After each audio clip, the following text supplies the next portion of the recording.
Hello दोस्तों, नमस्कार। बात करते हैं कल आने वाले समय में मार्केट कैसे कामकाज कर सकती है। मोस्टली जो अभी गिफ्ट निफ्टी को अगर अपन देखें तो गिफ्ट निफ्टी अपने को नेगेटिव ही शो कर रहा है। गिफ्ट निफ्टी जो अपने को दिखा रहा है तो वो गैप डाउन ही दिखा रहा है। लेकिन अगर मार्केट कल गैप डाउन खुलती है लगभग 900, 950 या 850 के पास, और कंटिन्यू नीचे ही चलने लगती है, तो मैं लगभग 1 घंटे उसमें वेट करने की कोशिश करूँगा।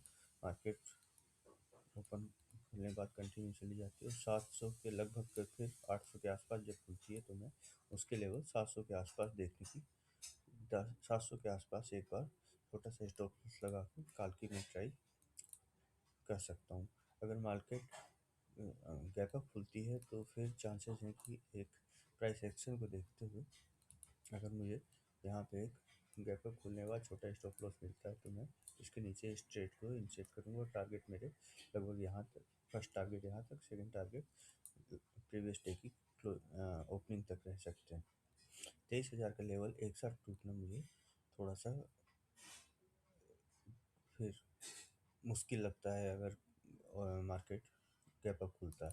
और अगर फिर मार्केट फ्लैट खुल के और ऊपर ही चलने लगती है तो फिर उसके बाद अगर 23,300 को ये क्रॉस कर देता है तो फिर मेरे जो टारगेट आ जाएंगे वो 23,500 तक के मैं इसमें टारगेट देख रहा हूँ। क्योंकि जब अपन प्रीमियम में भी जाते हैं तो अपने को समझ में आएगा कि अगर मार्केट का जो एटीएम कॉल प्राइस है ये अपने रेजिस्टेंस पे पहुंच जाएगा गैप अप खुलने पे, और यहाँ पे अपने को एक सेलिंग मिल सकती है। सेम पुट साइड में जब जाएंगे तो ये अपने सपोर्ट लेवल पे पहुंच जाएगा, तो फिर यहाँ से इसमें बाइंग आ सकती है। एंड सेकंड थिंग जो अपन देखें तो इसमें जो अपन डाटा देखेंगे तो अपने को जो ओआई दिखेगा तो हल्का सा बुलिश दिख रहा है, लेकिन मार्केट में जो इस समय सेंटिमेंट चल रहा है वो उसको देखते हुए मोस्टली कैप्स डाउन के ही चांसेस हैं, क्योंकि एफआईआई जो है वो फ्यूचर में सेल करके गए हैं।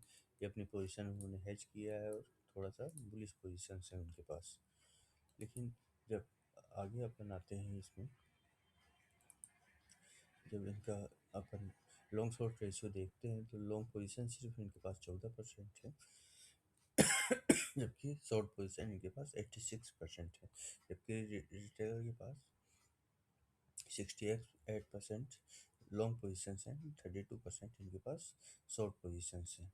टोटल ओवरऑल जब अपन इसका डाटा देखते हैं तो अपने को यहाँ पे पूरा क्लियर कर समझ में आएगा कि फ्यूचर पे इन्होंने काफ़ी शॉर्टेज किया है, लेकिन बैंक निफ्टी हल्का सा लिटिल बिट इन्होंने फ्यूचर में बाइंग किया है, जो कि डाटा एक साथ चेंज हो सकता है।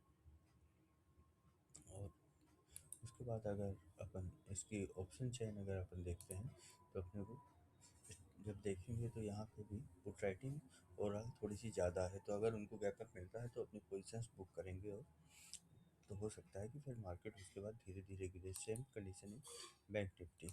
तो कल का मेरा जो ट्रेड प्लान है बहुत सिंपल रहने वाला है कि अगर मार्केट मुझे गैप डाउन खुलता है तो मैं लगभग 1 घंटे तक उसको देखता हूँ कि 23,000 के पास आसपास अगर खुल रहा है तो एक बार मैं खोल के ट्राई करूँगा। और अगर वो 23,000 सॉरी 22,800 22,900 के आसपास खुल रहा है तो मैं उसका देखूंगा और उसको 1 घंटे तक लगभग वेट करता रहूँगा, और 22,700 तक अगर उसका वेट करूँगा और 22,700 पे भी वो होल्ड करता है और फिर नीचे की साइड में अगर मुझे कोई प्राइस एक्शन मिलता है तो मेरे टारगेट फिर 22,500 तक के हो जाएंगे। अदरवाइज मैं यहाँ पे कॉल की ट्राई करूँगा। अगर फ्लैट खुलता है तो फ्लैट खुलने के बाद अगर ये अपसाइड की ओर चलने लगता है, धीरे धीरे स्लोली ऊपर जाता है, तो मैं इसका वेट 23,300 तक करूँगा, और अगर 23,300 के ऊपर अगर मुझे मिलता है छोटा स्टॉप लॉस डाल के मेरे टारगेट रहेंगे 23,500 तक के। और अगर ये गैप अप खुलता है, गैप अप खुलने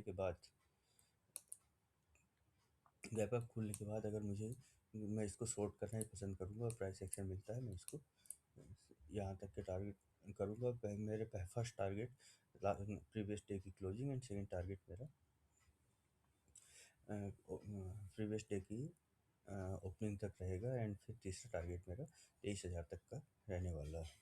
थैंक यू दोस्तों। बस यही मेरा एक सिंपल सा ट्रेडिंग प्लान था।